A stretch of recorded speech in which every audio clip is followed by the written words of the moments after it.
Anyway, moving forward to another New Year's Six game, we have the Peach Bowl on tap between number 11 Ole Miss and number 10 Penn State. Penn State is a 4.5-point favorite now, and this game carries an over-under of 48.5.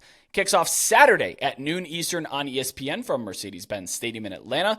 Before I dive into this game, I have to, I kind of talked about in the last preview, but I have to acknowledge what Ole Miss is doing in the portal. My goodness, unreal haul. We'll talk about them in the summer.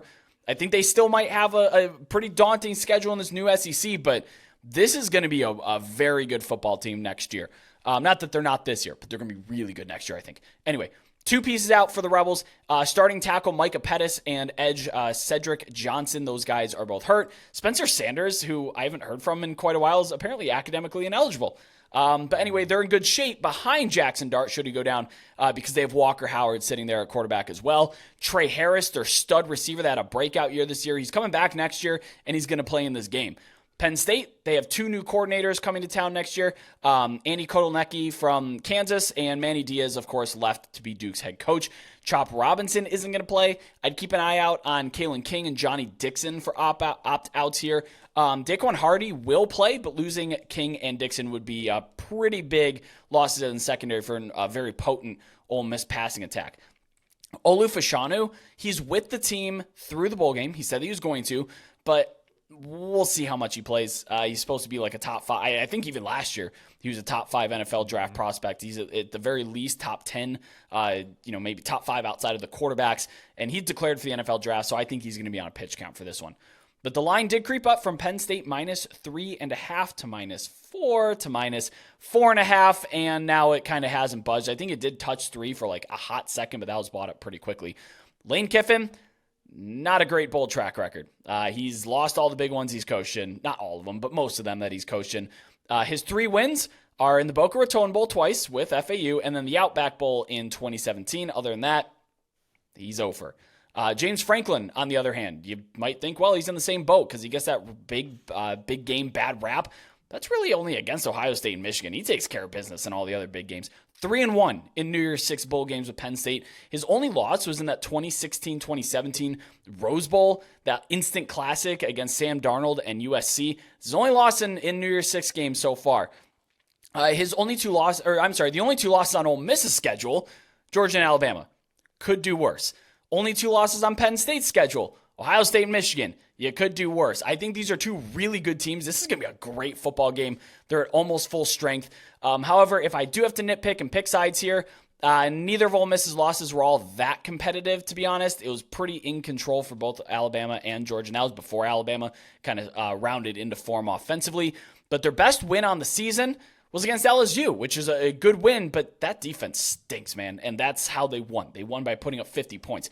Maybe I'm being too specific here, but can Ole Miss beat a good team that also has a good defense? Hadn't seen that this year, and Penn State is that team. We got a lot of the same talking points here, Brett, in that final question. That's the one I have, too. I mean, it's fair to ask because you're right. We haven't seen it, and I don't know if we will or not. For years now, Penn State has been, at worst, the 3rd best team in the Big Ten. Unfortunately for the Nittany Lions, the 2 best teams in the Big Ten have resided in their division, Michigan and Ohio State. I talked about Missouri peaking at the right time as we usher in the 12-team CFP era. Penn State is among the programs that will likely benefit the most from the expanded field. And the Nittany Lions are certainly the program that benefits the most from the Big Ten doing away with divisions starting in 2024. At full strength, Penn State's my number 4 power-rated team. Their only losses coming by 8 points at Ohio State, which is my number 2 power-rated team, and 9 points against Michigan, my number 1 power-rated team. This defense has been top 5 all season, while the offense has performed at a top 25 level. 12 points against the Buckeyes, 15 points against the Wolverines. If the offense could have doubled those point outputs in those games, and Kelly, double, that's really not that many points. I mean, 2 more scores is what I'm looking for in each of those games against really good teams, really good defense. It's not insignificant, but it's also not out of the realm of like possibility here. If they could have just scored 2 more times in each of those games, which really is not that much to ask when you break it all the way down, Penn State would be your number 1 seed in the CFP. Per my model, this is the best team in Happy Valley since 1994. Much like Penn State, Ole Miss's resume, and Brett, you touched on this, only includes losses to top 5 power-rated teams on the road against both Alabama and Georgia. So take a step back. What did Ole Miss do to draw the ire of the Southeastern Conference office? Road trips to Bama and Georgia in the same season? Playing in the SEC West is always tough. Like, it's hard enough. This is absolutely brutal to have to go to Tuscaloosa and to Athens. However, as you mentioned, unlike Penn State's scorelines in their biggest games, Ole Miss wasn't able to keep it close. They lost by 14 in T-Town. They lost by 35 in Athens. This is still a quality Rebel team, though. As you said, 2024 might be even better. We'll get to that at a later date, like you said. In fact, at number 16 in my power ratings, this is the best team from Oxford since Hugh Freeze had the Rebels flying, playing at a top 5 level back in 2015. And with 2.4 more regular season wins than projected, Ole Miss finishes in the top 15 of my overachievers list in 2023. Again, we're going to talk about this later, but an early look at that 2024 schedule suggests the Rebels just might have enough to make a CFP push in the inaugural 12-team field. At full strength, my model would make this Penn State minus 10. These teams aren't at full strength, but they're not as many opt-outs as we've seen in other bowl games. As you said, it all comes back to that big question.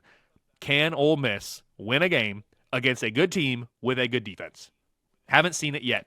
Here's their chance, because this is it. I know I'm going to hear from Ole Miss fans, so I do want to make a note about these Penn State losses. Both were pretty firmly in control of Ohio State and Michigan. They did score late garbage time touchdowns to pull it within, especially the Ohio State one. There was like 20 seconds left on the clock, and they just kind of punched one in at the end there to kind of bury it. Just because I know that, well, people saying, well, actually, because that's what I encountered last year. And to be honest, I got buried leading up to last year's bowl game with Ole Miss for fading Lane Kiffin. But guys, I'm fading Lane Kiffin and Ole Miss again. Next year, I promise I'll be on your side. Don't hate me too much. But yeah, I lean Penn State with the points here. But there is a play on the board that I actually do like better. I don't trust Ole Miss's defense enough, or Penn State's offense was only stifled by elite defenses, and even then sometimes not, because they won up 31-0 on Iowa. So I'm going to take over 26.5 team total points for Penn State. I think that they're going to be able to score. I think that there's a stigma around their offense for being inefficient, which it has, but it's been stifled by the really, really, really good defenses, and Ole Miss isn't that. So I'm going to take Penn State over 26.5 team total points.